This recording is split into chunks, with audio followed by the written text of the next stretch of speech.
I want to touch on how you regained your confidence and finally went and created Dora's piece. For me, it's not about money. I've never made money from films. I did well in television. So it's not about, for me, it's always been about passion. Yeah. And the reward for me was in 2017, the year after, we get invited to the Beijing Film Festival. We get invited to Boston in the US. Kabonina wins Best Actress. I win an award for directing. And that year, and even locally, going to the KSAP, small KSAP like film festival, and into KZN, they flew us over there, and you're getting treated like royalty. It's like 5-star, hotel, and just, well, that's not, it's great, but the fun part is watching it with people and seeing their reaction.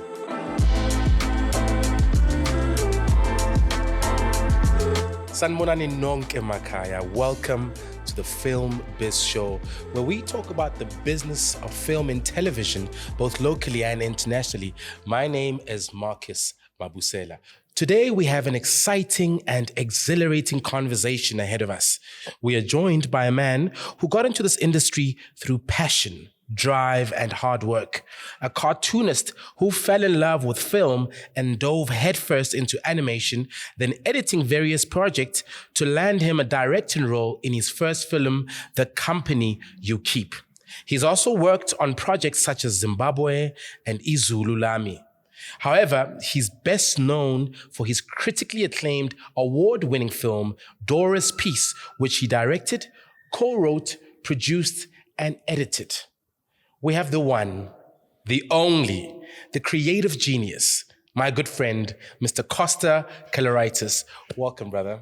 Thank you so much for inviting me. And you're too kind. I don't know what all that means, but I've got to tell you up front, I'm grateful that you got me on your show, but you still can't get the lead role in my new movie coming up. Hey, Kosta, come on. I'll tell you why, because it's going to be a stretch for you to be playing my dad. And the reason is because you're too young. I'm too young, so, but it's not going to work. But thank you for having me. I'm very excited to be so here. much for method acting. Hey, no, man. Thanks for coming. Kosta, man, there's so much to touch on. I think your story is a fascinating story. It's a story of basically no excuses made. You that guy who really just rolls his straps and gets things done. Now the Kalarytis lineage begins in Greece, right? That's where the family comes from. Please, can you tell us about how your family got to be in South Africa and what life was like growing up in that period, during the apartheid period, as an immigrant who's come, Right. So my parents were in Greece when the Second World War was going on. The education was cut short. My dad lost his father during the war, and he was 10. He had 3 sisters he had to look after and a mom in the village in Greece. And he faced that trauma with the German invasion of Greece. And when he grew up a little bit, he went and worked on ships, and he traveled the world. There wasn't a place that I'd go visit later on that he had never been to. China, whatever it was, he'd been there, and he'd tell me all about it. And while he was sailing around the world, on one of his stops was Brazil. And when he got to Brazil, he thought, I'm not getting back on that ship because this is paradise. It's football, women, music. What else do you need? The tropical climate. While he was there, my mom was already there. They didn't know each other. She was there with her brothers. She was working as a seamstress in a factory because after the war, Europe was devastated and people were looking for new territories to go make a life for themselves because, the place was destroyed everywhere. So you had a lot of Europeans going to Australia, going to America, Africa, from north to south. There was a lot of Greeks and other nationalities who were just immigrating there. And my parents went to Brazil first, my dad, and then met my mom there. They got married. My brother was born in Sao Paulo, which is a very big, one of the biggest cities in the world. And then after a few years, they heard about South Africa and there was opportunities here. They were looking for laborers or whatever it was, if you had a trade. My dad was a carpenter at the time, which was something that you could do. I don't know if it's much now. They jumped on a ship and they were brave because there was no internet. And, you tell people nowadays about Africa, you go to the States, you say Africa. Some people are still a bit naive. They're like, whoa, it's Tarzan territory or whatever. Whoa, the lions, the old cliche. So then for them to get on a ship and just come down after this devastation, and they were brave, but they had a need, which mirrors to what's happening with immigrants now trying to get into Europe. And it's always a good reminder to know where you come from. You yourself are an immigrant coming from that. And now you've got these people going there and the hardships, they're escaping also a war. They're trying to have a future. So they come to South Africa, they land on a ship.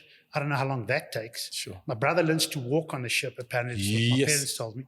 They get to Cape Town, hello, paradise, and they decide to come to the Vaal. Wow. Vanderbijl Park out of all places. Why would they go to Vanderbijl Park? I'll tell you why. Because ISCO and all the other industries are there, and that's where the workforce is going. You're not going to Cape Town because they don't need more fishermen there. There's nothing else to do. So you've got to come to the Vaal and work in those industrial places.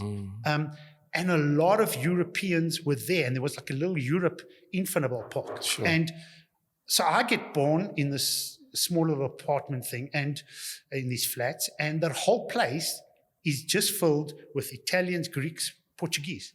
There wasn't an Englishman or an Afrikaner, never mind a black African that you can say, this is apartheid, so that's not there. But neither are there English or Afrikaans. I'm growing up in this. So the place was designated for European immigrants. It wasn't designated. It's just that through word of mouth, hey, that's the best place for us to stay. Your cousin lives here, your aunt, you're coming from Portugal, whatever, Greece. Everybody, it just happened that it was there. So now I'm growing up there, and my mother's a housewife because she's not educated, so she's a typical Greek housewife of that time, coming from a war, and she's looking after the kids, and she's cooking and doing that stuff. So I don't have access to other nationalities. I think this is you. I don't know. As a kid, you just acclimatized to this thing, and now I got to go to. I'm not going to kindergarten like my kids at grade. At the age of 1, they go to creche, and they're meeting all these different nationalities and different people, and they're already into that. So I go to school, and I was traumatized because I walked into grade 1, and I see what the hell is the English? What is the English guy? And what is an Afrikaner in my face? I mean, who are these people? What language are you speaking by then? Well, at home? I was speaking Greek. My parents couldn't speak English. Okay. So I'm speaking Greek to them. So I was traumatized. I didn't have that interaction. So I'm like, who are these people in my space? Why are they in my country? Why is assembly so weird? It's not like the Greek Orthodox Church where these guys are walking around, with color and, the church service. So you go to assembly and the guy's preaching from a pulpit. Yeah. And you're like going, what the hell is going on How here? different was the Greek Orthodox approach? Very different. It's well, not that I knew what was going on, because they when they're preaching and all that, they're doing it in ancient Greek or whatever. So you don't know. You go there, and my mind was on movies. So I'm sitting in the church and I'm thinking of movies. I'm thinking of Clint Eastwood. I'm not thinking of what this guy's saying because I don't know what he's saying. But although it's a beautiful ceremony, and what I loved was being an artist and being into art, I loved the icons, the religious icons, which were all over the church. So that's what kept my interest. But I didn't know what they were saying. Now I go to the English school. Assembly is like boring. It's like a guy standing there, Anyway, so that was my intro. And I was shy and introverted in the beginning because I was shocked. I didn't know what the hell was going on. My little Europe world had been shattered, And who are these people, So that was my introduction. But my escape to that was by these apartments where we lived. Next door, about a block away, which is walking distance, was this cinema. And it was like the Americans call a ground-up cinema, where they had 2 movies screening back to back the whole day, from morning till night, for a week, and then they'd change them. And my mom would go shopping in that center, drop me and my brother off there, just leave us in there. Halfway through a movie, you just walk in and it's a Chinese, badly dubbed Chinese martial arts movie. And you're watching that halfway, then it stops, it's interval, and then you start watching a badly dubbed spaghetti western. And then you carry on watching the Chinese movie afterwards and over again until your mom comes back and says, hey guys, let's go home, Sure. So that was where I first fell in love with cinema. And the first time that I really felt something for a movie was when I watched the Sergio Leone spaghetti westerns. Oh, yes. Which, and why now, when I think about why did I fall in love with them, was because visually they were strong. They had great soundtrack because there was this great pairing of Sergio Leone and the great Ennio Morricone, who's one of the best composers ever of all time. They got together. They were both starting out, and they made these movies, and they were a big success. Now, the fun part of these things was that they were co-productions. They were Western had been dying in the States. The typical Western of the American hero wearing the white hat and being this goody two-shoes was dying. That storyline was going. And like Chuck Norris type figures. Yeah, Nothing Chuck can Norris, touch but them. more like Henry Fonda, those guys. They were like clean-cut, Gregory Peck, clean-cut guys. You knew they were always good, no matter what. Mostly in most of the movies. Yeah. And now the Italians took that. They were coming from the 60s of doing these sword and sandal movies, what we call, Roman epics and Greek epics, Greek gods, whatever, Hercules and all that. And those were dying out, and they reinvented the Western. Now, they turned it on its head. They turned that script upside down because they made it into, the hero wasn't really a hero. He wasn't exactly a good guy. He was more of an anti-hero, and he was he was just as bad as the villains, but just maybe a little bit nicer. But he was killing people for money, whatever. So the interesting part is that these were all co-productions funded by French, German, Italian, and Spanish. Okay. And Spanish, they would use the exteriors to shoot those movies because they had the landscape of that Western landscape. They've got the landscape. And in Italy, they would shoot it in the Cinecittà studios in Rome, the interiors. Now, you had all these countries who are funding these movies, as you well know. Yeah. If a country funds a movie, they want some of their people in it. Because if the Germans are putting in money, they want a German actor to sell that movie in Germany. True. So you got a German actor, French actor, Spanish actors, Italian actors, and an American. How do they solve? Wait. But so many countries, and what happens with the language problem? Well, here's the fun part. All these movies were shot with no sound. Hello, that's a nice way of getting around it. And that's why they were badly dubbed. Okay. So you got Clint Eastwood coming over, who wasn't a star in America. Yeah. He was just doing TV, Rawhide or whatever. And he comes to America to do this movie, to make some money or whatever. Definitely cynical about this whole thing. And now he's got to walk on set and he's got to say his lines to an Italian guy who doesn't understand what he's saying. Then there's another villain who's a Spanish guy and another villain who's a German. The director's Italian. None of them can speak to each other. So I'm thinking, well, this the Sergio Leone, the director, he wasn't like a highbrow director, and he must have been a very passionate guy, because how do you talk to your actors? When you've got to be subtle as a director, don't tell the actor what to do. Blah, blah, blah. He had to. He was like, okay, Mr. Eastwood, you take the gun, you point it on the guy's head, you shoot like this. There's this fat guy running around the set. And how interesting is that they made these wonderful movies, which were shot beautifully. They were very violent, but there was this Italian sense of humor, European kind of feel to it. And they recreated this, and they became so popular that they landed up making thousands of these. Sheesh. And they changed the titles and even changed the director's name. So they wanted to sell it as an American stuff. So you'd have got Clint Eastwood as the American guy, but then they'll take Sergio Leone's name and change it on the poster to an American name. So people, when they go watch it, they think it's Americans. So Clint Eastwood shoots his movies, thinking whatever. So sorry, Kosta. Yeah. So would they redub these films in English, Spanish, in the languages of all these territories? Okay. Yeah. So that's what they would do, and the titles and everything. The whole opening sequences and all that. Put all these other things. Clint Eastwood goes back to America, and he finds out he's a star, and he doesn't even know what the hell happened. But these movies that he made, these cheapies, The Fistful of Dollars, which was very cheap, about a guy walking into a town and influenced by a Japanese movie called Yojimbo, which was by Akira Kurosawa. And, those were... Sergio Leone was influenced by that director, and he made the samurai epic into a Western. Then that was a success. They made A Fistful of Dollars, and then the big epic movie, which was The Good, the Bad, and the Ugly, which just blew everything apart. It was just a fantastic movie. So these were movies, and that's the movie that made Clint Eastwood famous. And I fell in love with that for the first time, as in cinema, was wow. When I watch these Sergio Leone movies, and as a kid, you don't know about directors, you don't know who the director is, but you're feeling good watching these. Yeah. And when you're watching another movie, you're not feeling that as good. Yes. Yeah, because you don't have the Morricone's music, and you don't understand why, but you're thinking these are crap. Yeah. So I was watching that, and I was watching. There was, you'd walk into the cinema, there was no age restriction because I would watch everything. Hammer House horrors from England, Dracula, Christopher Lee, biting voluptuous women's necks. You know, as a kid, what do you know? But you're watching this, people coming out of coffins and his brides, the vampires coming out. Because so, how did you watched all these films? Did they have age restrictions? No, they clearly didn't, because I only stayed in Van der Belt Park till I was in grade 1 before we moved to Vereeniging. And I watched all these movies in that cinema at 5 and 6. So you're sitting in there in this flea pit little cinema called the Mikado, which had this Asian feel outside. It wasn't fancy. And everybody's smoking. And here comes the Tannie in the morning from a house with her curlers and her nightgown and her slippers. And she pulls in, but you didn't know it any different. It's not now. It's all very fancy. They'll throw you out if this, see you coming in there with curlers. In those days, that's what it was. And that was my influences. So I had a big, strong a love for cinema because of that, coming from Van der Belt Park.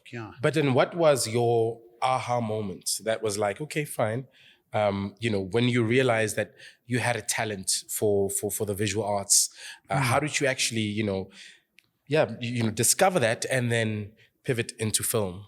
Right. So I was drawing a lot, like most kids, and especially in those days we didn't have cell phone, mobile phones, and all these distractions. So everybody was drawing. Only I used to draw more, and I drew better as time went by. So by the time I went to school, people were like, "Oh, this guy's good," and then I'd draw my classmates, and every year I'd draw a class picture and make fun of everybody. Naturally, I would draw myself as the king, and everybody else would be King Kosta. Sounds that's good, rubbish. Has a ring to it. Woman feeding me grapes or some crap, and everybody was like, everybody else was like, if you had red hair, well, tough. You're walking around with a fire on your head. People are frying chickens on you. So that was the thing. So that's the nice thing of being an artist in control, So that was my output, my visual. But I didn't know, coming from a small conservative town in those days, you didn't have YouTube to tell you making of a movie. You didn't know how movies were made. You didn't know that you could study it. We didn't have any place to study in those days. Like now you've got AFTA and all these other places. There was no such thing. Maybe you could study drama at university. So my output was cartoons. And then I wanted to go study art in college in Van der Belt Park. And my dad immediately threw his toys out the cot, because he's coming from Second World War, works with his hands, and his son wants to be an artist. He's like, "You're crazy." I mean, there was crap in that house that day, So I was distraught. I need funds to go study. My dad told me, "You're crazy. Come with me to ISCO and you can learn a trade with your toolbox," which till today, I don't own a toolbox. I don't know the difference. Trust me, my friend, you don't come across as that guy. I don't know the difference between a hammer and whatever, something else. I don't know, right? So I was not going to do that. I was a dreamer. My mind was, as 14-year-old already, I was writing to Mad Magazine. I'm going to come there to New York and work for you guys. And I'd get these letters back. They would reply and they'd be like, "Please don't, it's New York. You're going to get mugged and killed here, Stay in Africa. It's like first world there compared to here. Don't come, So I was like, my dreams were like, I need to get out of here. And then I started studying in college graphic design, which was the closest thing you could do to art. I wasn't happy. So after a year there, into the first half of the second year, I saw that the old Rand Daily Mail, which was closed during apartheid because the government didn't like this liberal paper that was talking to the ANC at the time.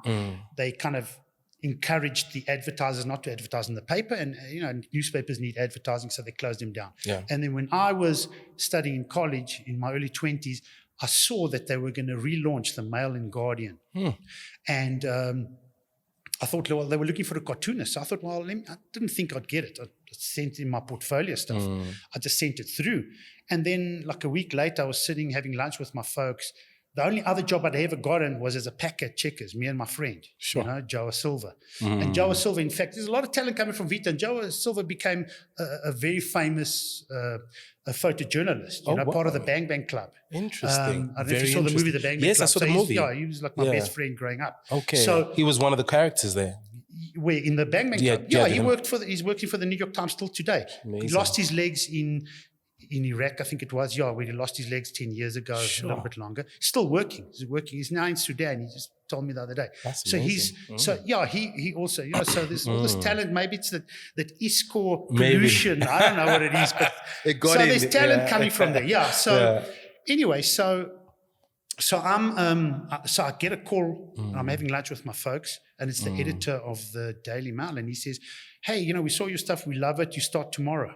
Sure. So I was like shocked, but I just fell on my knees because it was like all this drawings that I've been doing all my life. That, you just love what you do. You have no expectations, and all of a sudden I get this break to be the resident artist in a time when the country was changing, the politics, and they were talking to the ANC now, and Mandela might or may not come out. So it was it was those days.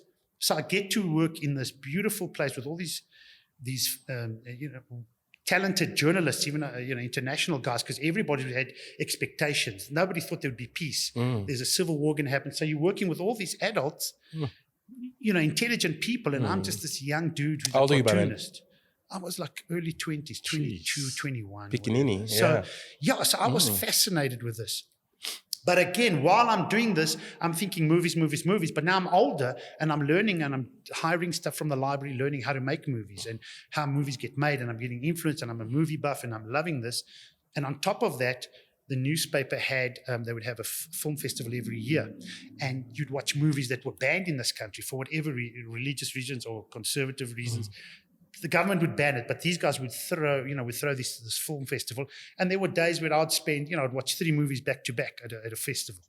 Come out in the middle of the night, happy that I'm seeing stuff that I could never see before. Yeah. So I was always being drawn to movies, even when I was an artist. But now I knew these are movies. This is how it gets made. These are my influences, and I had to find a way to go to become a filmmaker. Now, how did you enter that? How did you? Right.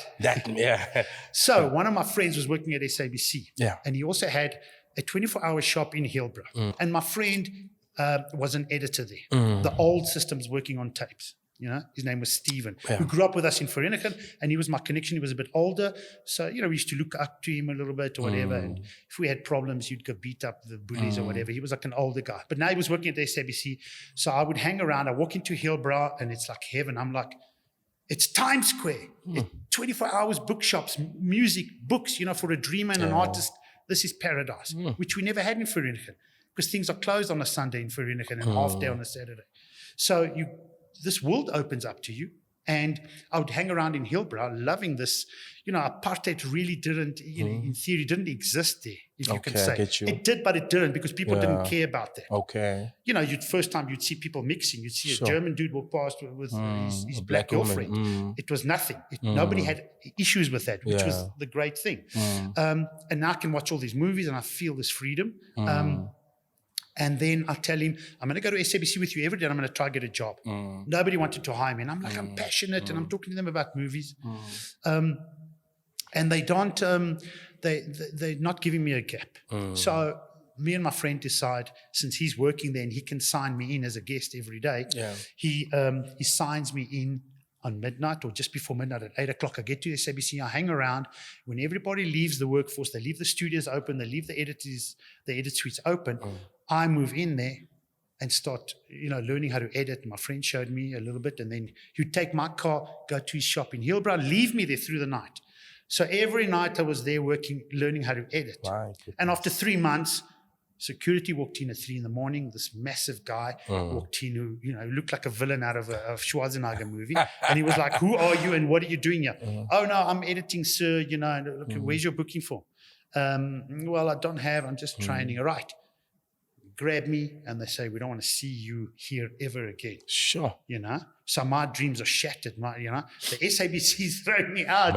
How bad can things get, So I'm sitting in Hillbrow all down and sad, because my efforts have just been shattered.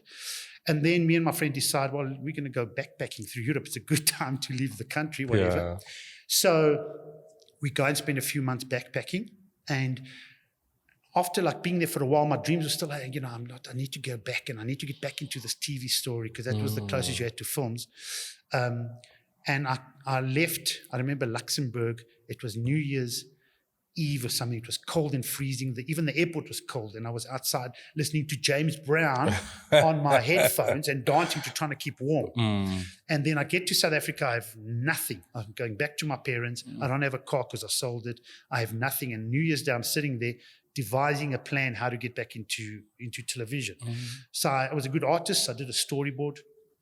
And then every day in January, I would go visit the SABC, hoping to bump into one of the management or whatever. And finally I did. There was a new channel that had opened that obviously forgot in my face or forgot to put the wanted poster at the entrance because nobody remembered me as the guy who was, doing his thing there. So, and I sold that idea, that first idea, to that manager. And that's how, which was an animated commercial for that channel. So how were you able to get in contact with the manager? Because it's a big building. Well, here's the thing, which is what didn't happen afterwards. Unfortunately, SABC had a canteen, and everybody, it was subsidized because it was very cheap to have a nice meal there. Yeah. And it was a bare bones canteen, but everybody was there during lunch. And if you sat there, you'd meet people. This guy does a drama. This guy does a magazine show. This guy needs a logo. This guy, and that's how you'd get. And I was a freelancer all my life there. I never worked full time. Okay. But that's how you bump into people. And of course, having a friend who works here introduces you. Oh, this guy does this show. Hey, this guy does Vili Vali. That thing with the whole animation thing. Maybe he wants a new whatever. So you're getting to meet people. And that's what's nice about it. And that got taken away afterwards, which was sad because everybody was there and there was a community there. It was, everybody would go there for lunch. Nobody brought their two broekies from home. No. Okay. You hung out there. Okay. So that was the nice thing about it. And then as I was there, I was always at the edge of technology. Everything I did, I always was lucky to get. And as I was there, the old editors were still editing with tape, and they brought out the Avid, which was the first non-linear edit suite, digital editing. And these guys were like, no ways, it's never going to take off. You will never be able to edit on a computer. What a joke, because you had to digitize everything into the hard drive. But me coming from animation, being used to Apple Macs and all that, I took onto it because now I thought, hold on, I can digitize the good, the bad, and the ugly, and I can make a better trailer, whatever, a trailer of what they had done or whatever, because now you're loving this. You're actually doing trailers. So I cornered that market and I was there. I stayed too long. I was there for 10 years, but I did so well. And I did so well that I kind of lost my dreams for a while about making movies, because now you're working on promos. In hindsight, with a whole decade at the SABC, how would you have done it differently? How would you have, in your peak, had kind of, I should have gone to work on film sets because I had no experience on a film set with film. It's vastly different working in a studio by yourself, maybe with one producer editing. It's you with a nice cup of coffee and it's good day at times. You can walk out, go for a walk, go for a smoke, whatever it is. On a film set, it's, as I found out after my first movie. But now I'm doing this editing. I should have left after 5 years because I was pretty good at what I was doing and try to get into the film world. Which was still a lot harder very much harder than now, obviously, because they were shooting on film. It was more expensive, and you really had to put in the time on a set to climb to maybe one day become a director if that's what you wanted. So it was out of reach. But I met at the SABC, I met a good friend of mine who we became friends that time. I heard there was a guy who had ambitions to be a scriptwriter. And I'm not a script writer. I am now, but I wasn't then. It's hard for me to, it was hard for me being a very kind of active guy to sit on and type out stuff. It's and not, Andrew. Andrew, but the craft of writing, it really is a specialized field that I think a lot of people take for granted, Sure. Yeah. And Andrew was very talented and he still is. And we struck a bond and we thought, we're going to write a feature film. And he's always excited to write. Andrew was the type of guy who'd work the day job and then go home and still write. Whereas I go home, bullshit, I'm going to sit and watch movies. I'm going to take out popcorn and biltong. I'm putting my feet up. He would go and write till the early hours of the morning. So anyway, so we sat together and my influence, I had to get out of my system, was the spaghetti western. So like an idiot, being full of enthusiasm and being sort of very, very ambitious to try and recreate an American western in South Africa. This is now what we're doing. When you should be making a South African film because you're in South Africa. Why do you want to make a western like Sergio Leone, who had a lot of money? We didn't have that. So we write the script, which is the modern day western set in Texas-Mexican border. And we send it off to agents, and we're getting good feedback. And people are like, "Oh, well, we got Lyndon Ashby, who acts with Kevin Costner in Wyatt Earp, and Maria Conchita Alonso can play this role. Who was in Predator 2, and Corbin Burnson, who was a big TV star, and he made some movies, but he was big in LA Law, which was a big series on TV. And they, we can get them for you." And then they even mentioned like Dennis Hopper. Now, Dennis Hopper was like a Marlon Brando type. And I was shocked because now, you're in awe of these actors. And now they're telling you can have Dennis Hopper come and star in your movie. And I'm like, what? So Are you sure? that was the quality of the script that you guys had submitted. That was the quality. But as I found out, and as my whole, this whole thing where I was in awe of all these actors, it started chipping away because the agent in LA was like, he says, you can get Dennis Hopper. I said, really?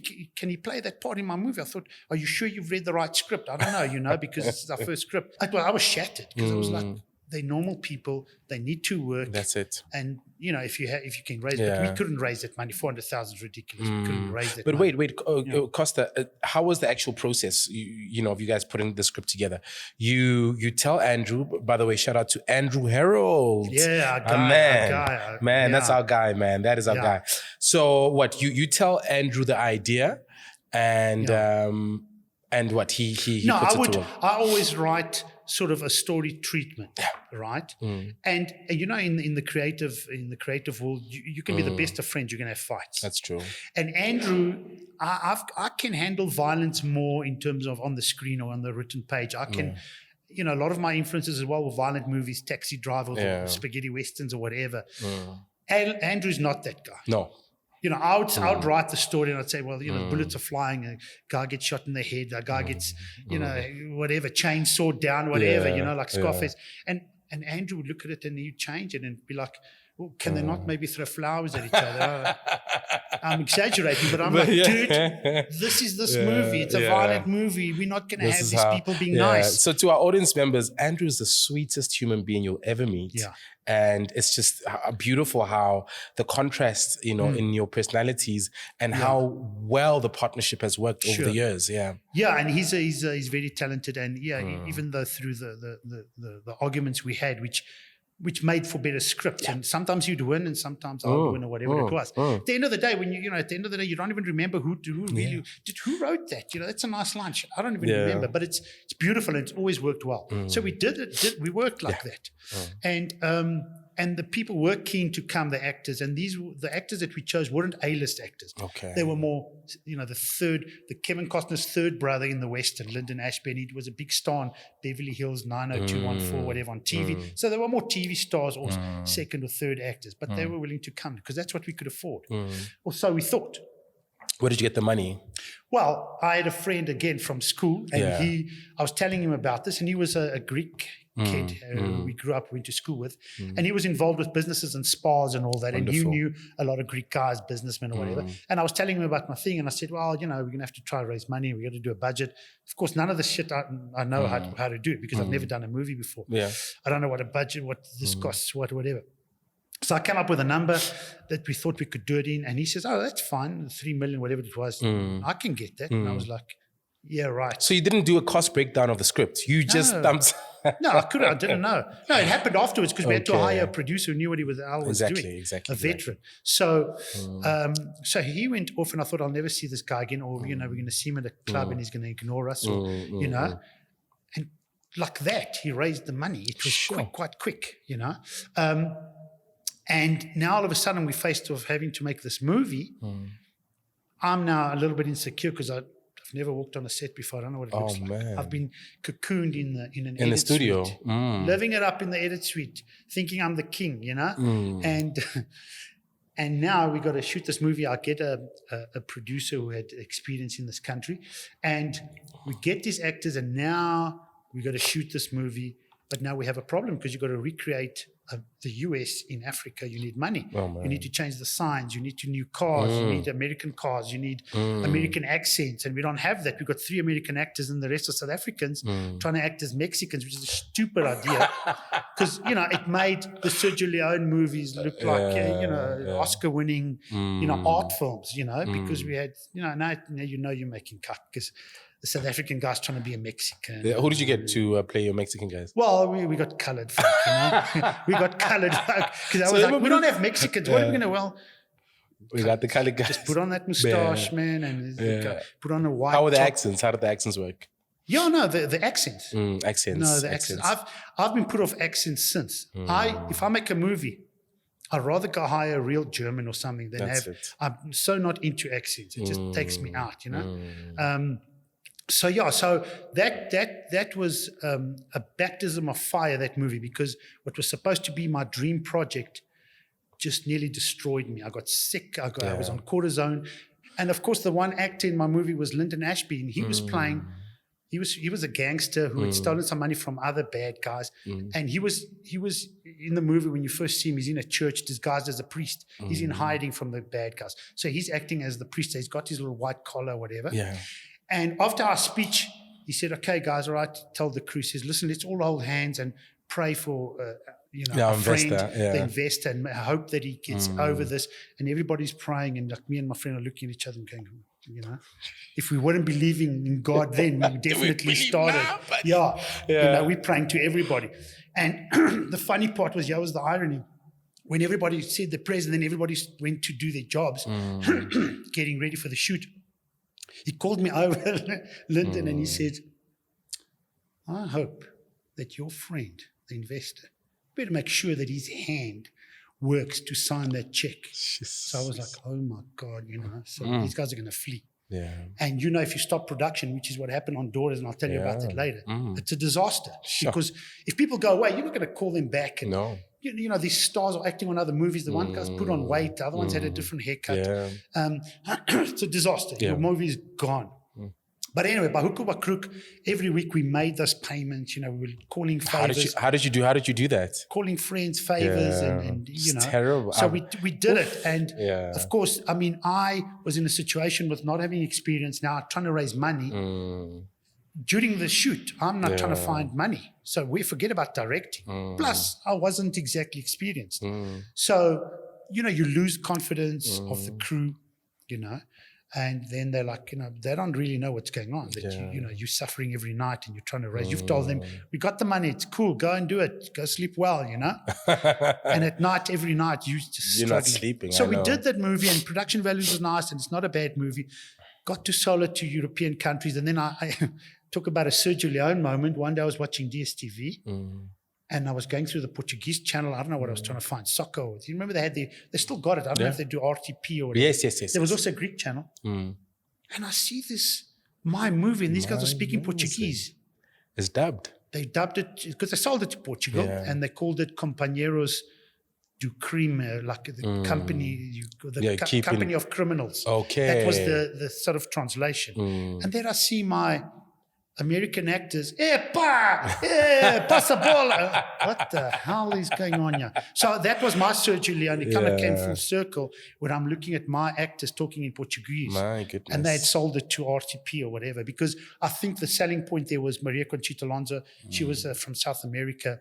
She was a Miss Colombia or something. That's how she got involved in movies. So that's how that movie got made. My goodness. That was a baptism of fire, hey? Everything that could go wrong. It was a month and it took me so long. It took me 10 years to recover from that. So I wasn't going to direct. I was just shattered. I was sick. I was on cortisone tablets. I put on all this weight.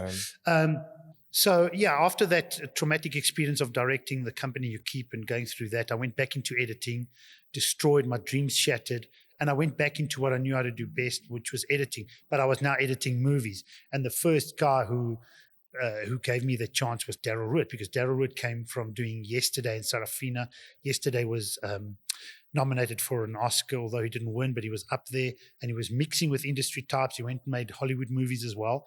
But when I met him, he was busy doing one of these information pieces or whatever you call them for the United Nations in Zim.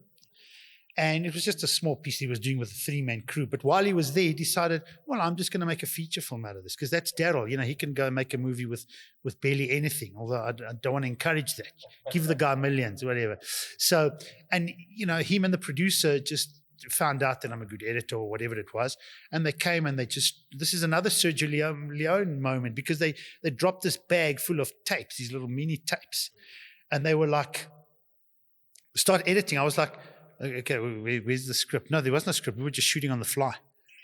So, sorry, what? And they're speaking in Ndebele, sorry. And there was a little bit of English, which they shot in Joburg because it's about this girl from Zimbabwe who crosses the Bait Bridge and then comes to the big city, and she gets used and abused. But here she meets English-speaking people or whatever. But the Zim stuff, you know. So I'm doing Sergio Leone editing. The guy speaks, cut to the next guy, I don't know. But I think when they saw that first cut, they were so blown. They just didn't know. They thought, wow, we're actually going to make money out of this. Because I've got that background of watching so many movies, and I'm talking to Daryl as well, who loves movies, and he's got this knowledge as well. It's like that Tarantino type of thing. And you're saying, wow, this scene is like Picnic from Hanging Rock, the Australian movie by Peter Weir. And he's going, yeah, that's right. These Zim guys are like whatever, this whole scene. So I would cut it like that. And I didn't know where to start. I didn't have a script. So I was taking scenes. I didn't know. It was the end of the movie, putting it in the front, opening with that. Yes. These nice close-up faces of these Zim women in the fields.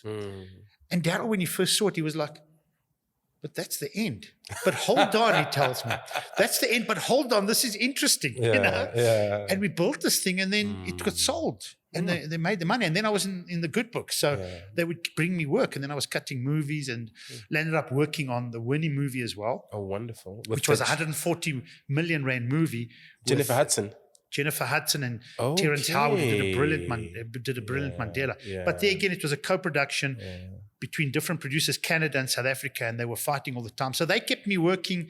I wasn't the official editor, but I was doing a cut for the South African producers, and it was just crazy. Right. But I did it for... From what I hear, Winnie wasn't very happy with the film. Yeah, Winnie, they wanted to get the approval of Winnie, which she wouldn't give it to them. It was so... I don't know why she didn't. She was saying, "Well, it's not a love. You guys are making a love story," because they weren't doing the kind of the political stuff so much. Although of course they covered it, but they made it into, it was beautifully shot movie. When I saw it, I said, "You guys are influenced by The Godfather," because it was those colors and in the wedding in the fields, it was the browns and the black suits. It was beautiful, although that actually didn't happen. Apparently, they didn't get made but it's movies, so they made it. It's beautifully shot. And talking about that, I was watching one interview where they talk about the contrast. What made The Godfather such a genius, a piece of work is that the contrasts were all these beautiful events and weddings and family events that would happen in this Italian family, and the contrast of that is Michael Corleone's loneliness. That's how beautiful. I think that was a wonderful. And he's the guy, Michael Corleone, played by Al Pacino. He's the guy who doesn't want to be part of this family. He's like, I know they're gangsters, my family gangsters. I don't want to be part of that. I want to walk away from that. And of course, when they shot that movie, there was big drama with the studios, because Gordon Willers, who's the cinematographer, was one of the best cinematographers of all time, shot it in shadows, because it's this underworld. It's these guys, they might be having a wedding and they might be talking, and it's just a family, but he shot it with deep in shadows that the studio bosses were going, we can't see. Meanwhile, that is now one of the greatest films ever shot, because it was with the shadows, because he shot it that way. So again, they proved, and Francis Ford Coppola, they proved the studios. When the artists still had the power in the 70s, which was the golden era of film in America, these guys were influenced by European movies, the French New Wave, and they were breaking barriers. And they had the control in Hollywood, the artists, the directors. Of course, at the end of the decade, they messed it up because the one guy went and made this Heaven's Gate, Michael Cimino, which was an epic movie, which... He went way over budget and he destroyed basically a studio. And then they took the power away from the directors and gave it to the accountants, which is the situation we are now. Do you think that's the reason why we're having, the current strikes that are going on is because the power isn't in the hands of the creatives? Yeah, well, right now I think I can be not corrected, but I know it's what I've heard is that in the old days a few years ago, the studios release their numbers. Even though we know they do creative accounting. You're not going to get the full back-end deal, but this is what the movie's doing. The streamers don't release the numbers. So I laugh, because every time there's a new movie, whether it's South African or a movie from Greece or whatever, they go, it's the top movie on Netflix, top 3, top 1. And I'm going... I don't think so in America. Maybe in South Africa or maybe in Greece, this obscure Greek movie. so they're just lying or they're just inflating it. And what frustrates me is that it does not trickle down to the rands and cents. Well, this is the problem now. This is what's happening with the artists. You get what you get from the deal as the producer, and that's that. I mean, whether you're number 1 or number 59, you got your money. It's just a bit of an ego trip, isn't it? Yeah, but it's a disaster also for the studios, because what's happened is Netflix comes on board, they destroy everybody else because they've got the streamers, but they don't have content. So what they did was, originally when they came on board, they licensing from the studios. They're getting all this content and they're killing everything. They're killing the cinema experience. And then the studios get wind of this and they're going, hold on, we're going to create our own little streamers. And then Disney did it. And now they're saying, by the way, we're canceling our contract when that licensing deal finishes. We're not giving you our Disney vault from 100 years of movies. We're using it for Disney Plus or whatever. So now Netflix has this problem of they don't have a 100-year library and they've got to shoot a movie every week. And frankly, most of those movies are not good because it's hard to make a classic. That's true. It takes years to make a Godfather. It takes years to make all those classics, which those studios have, and they can just put it on. So Netflix is in a bit of a problem now. And all the streamers have screwed themselves. All the studios, by going into the streaming service, they're losing money. It's a fact. And because now there's not a lot of output. You had income coming from the cinemas, you had income coming from DVDs, which are dead, Blu-rays, whatever, broadcasters. Now it's just streamers. So they've realized that they've left money on the table. The cinema income is gone, except for a few. Now we see Marvel Oppenheimer and movies, Barbie, which was, if I told you before that movie that I want to make a movie about Barbie and not make it for the young crowd, for the kids who are buying the Barbie dolls, you tell me, buy, we're not investing, but you fire it. What happens? It becomes one of the biggest, earners in history of film. But I think they were clever with the way they marketed that. The way they marketed Barbie and Oppenheimer. Even Oppenheimer, it's talking heads. Even I went to go see Oppenheimer because they said you have to see it on the IMAX. Oh, that explosion and wow. Sorry, the explosion, it was very quick. It was just talking heads. It's a lovely film. I love it, but you don't have to go see it at the IMAX. Yeah, that's true. It's just marketing to get your funds. I thought maybe it's because of, they've got the scoring is pretty phenomenal. Every scene has got all these strings and zing, very dramatic. And I thought maybe that's why they wanted it in the IMAX, so you can hear the music. But a lot of cinemas have that anyway. It doesn't have to be IMAX. But that's true. Yeah, I love the IMAX, and I did enjoy going there and all that. But it's very expensive, as you well know. But people went. I went like on a Tuesday afternoon, and the movie was packed, half packed, which is for a Tuesday afternoon doesn't happen anymore. So slowly, I think people are. Because, with the streamers, and I used to do it when I had Netflix, I would go, and by the time I'm finished looking through after an hour, I want to go sleep. I'm not watching anything. I'm just interested to see what the library is about. Whereas in the old days, me going to a cinema or any of us when we were growing up, it was an event. There was no YouTube. There was no streamers. There was no even TV. It was a whole event. So you went there and you watched Jaws for 6 months every Saturday when Spielberg released Jaws, although that was the beginning of the blockbuster era. Jaws killed all the 70s artists' movies because it became a blockbuster. And they showed that for 6 months, and you went every Saturday. To go watch As a kid, I was age restriction, nothing. That's a bloody movie, it's very violent. And I would go see it all the time. And this was, But Kosta, the thing now is, we were just talking about it earlier, that, to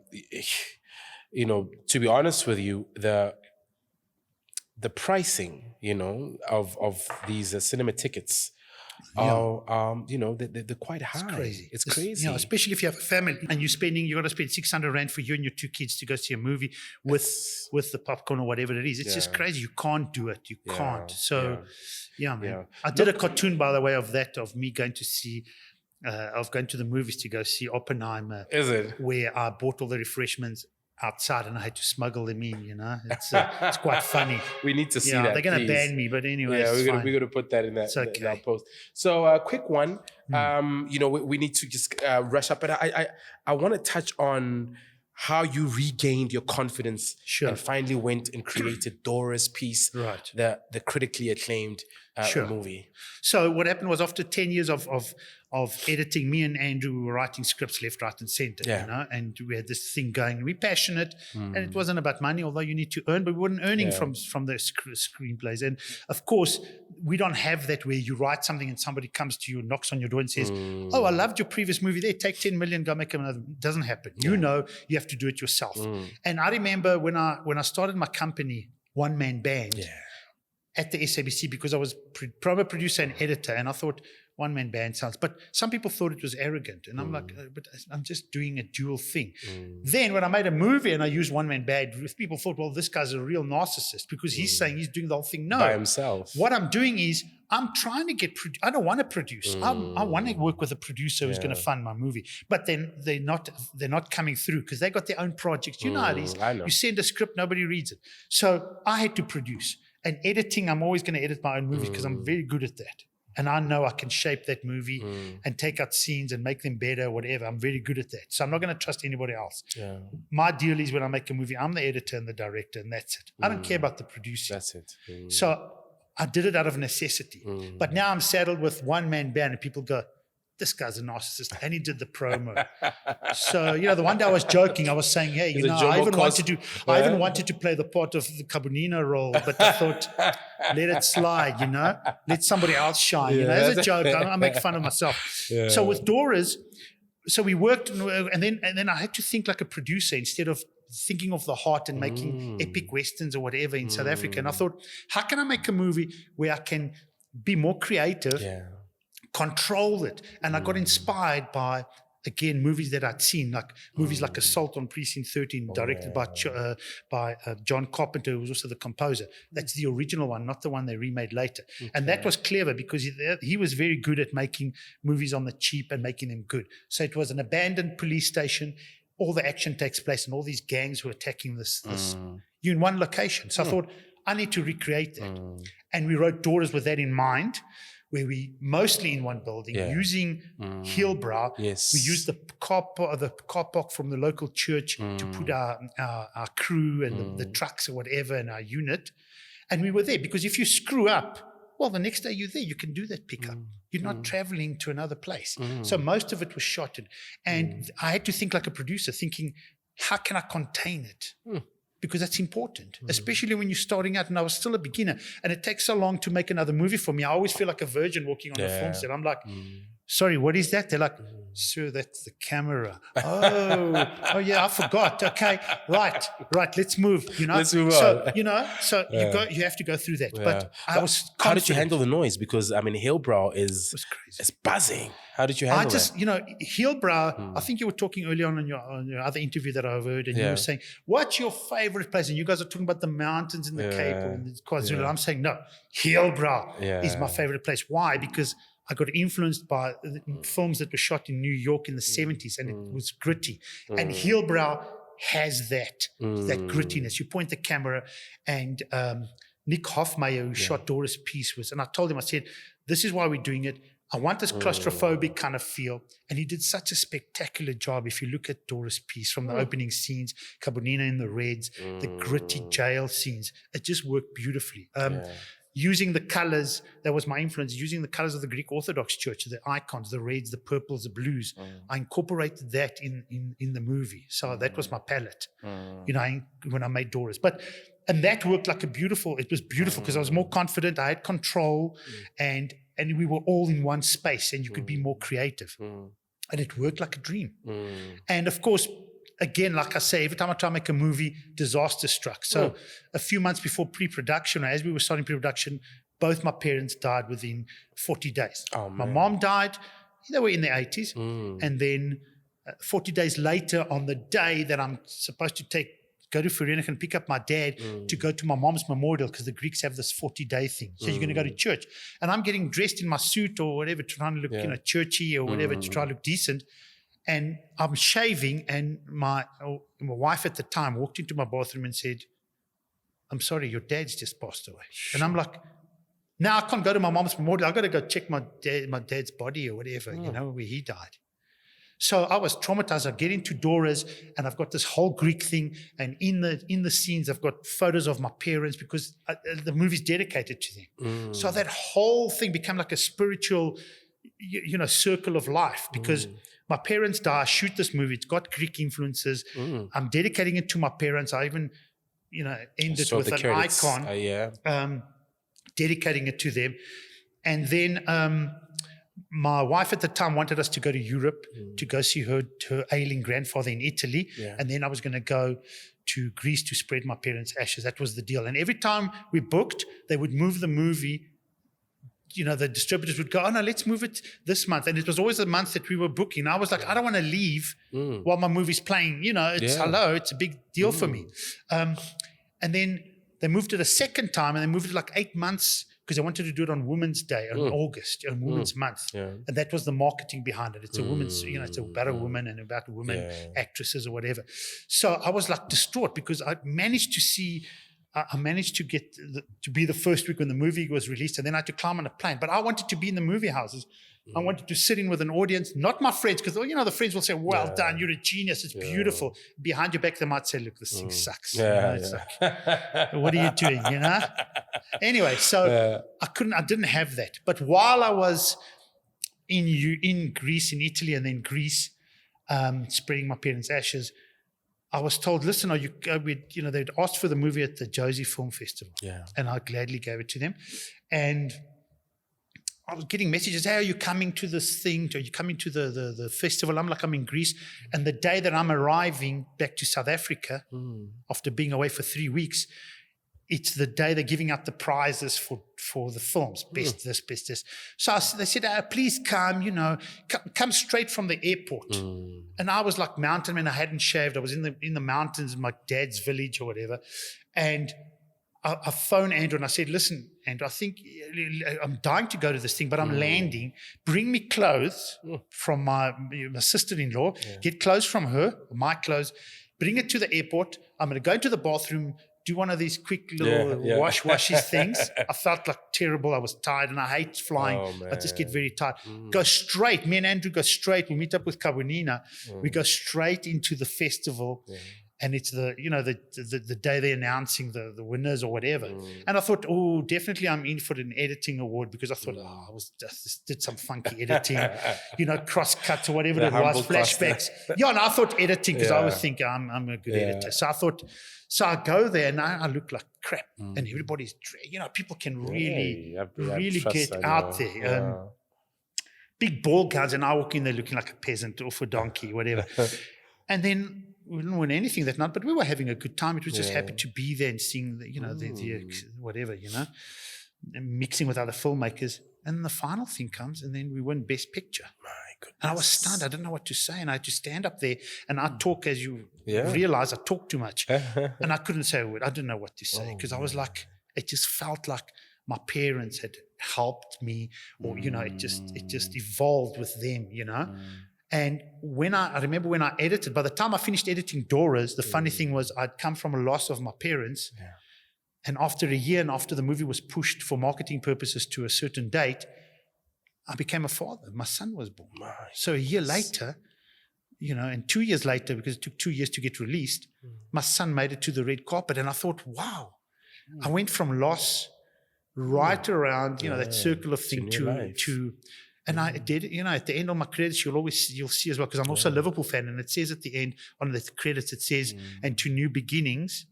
And I've got a lot of RIPs because uncles, and when you make a movie, it takes so long that half the world dies while you're making it. Life goes on. People don't realize RIP, uncle and friend and then at the end I'm going, geez, this is so negative. So then I said, and to new beginnings, the birth of my son, Nicholas Kalarytis, You'll Never Walk Alone, which is the Liverpool thing and whatever, which is something that I love. And I put that in, and it was just weird. And he made it to the red carpet. Of course, by insisting my son comes to the red carpet, the premiere, I don't get to experience my movie on the premiere because me and my wife are sharing duties with the kid, and everybody's out, and you want to see what the reaction is of the people. But I had to have him there because I've got those photos and it's important to me.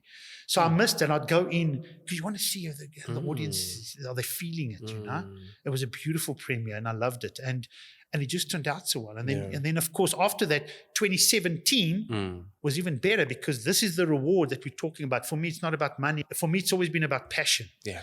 And the reward for me was in 2017, the year after, we get invited to the Beijing Film Festival. We get invited to Boston in the US. Kabonina wins Best Actress. I win an award for directing.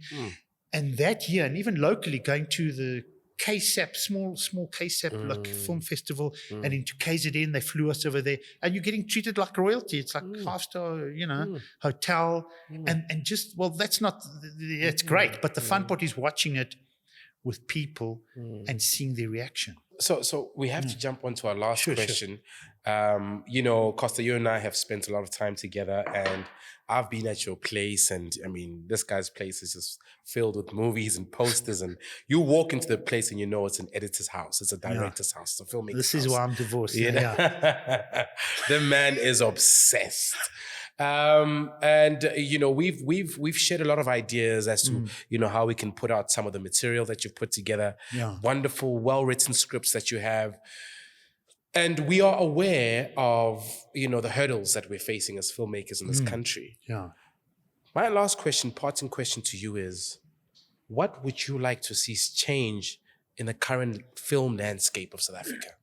Well, I think now that there was a lot of promise that we felt with the streamers coming on board, because it's getting away from the studio system. And we thought maybe they would take a lot more chances. But what's happened is they've got their algorithms, and everybody wants to watch The Rock. So this is, we're going to make The Rock movies, and The Rock is the same guy in every action movie. And this is what they're dishing out. And they're not making the classics that they should be making. They should be taking more risks and saying, let's do some unique stories like they were doing in the 70s. Let's give the artists, let's open up more to authentic stories, and I'm guilty as well, because I'm like, I see a movie that I was influenced by, and I try, it kind of falls in the same genre or whatever. Whereas during COVID, a lot of filmmakers, and we all got, we all kind of felt like, we all, mortals and our mortality or whatever, and we all got worried, and we thought we're not guaranteed time.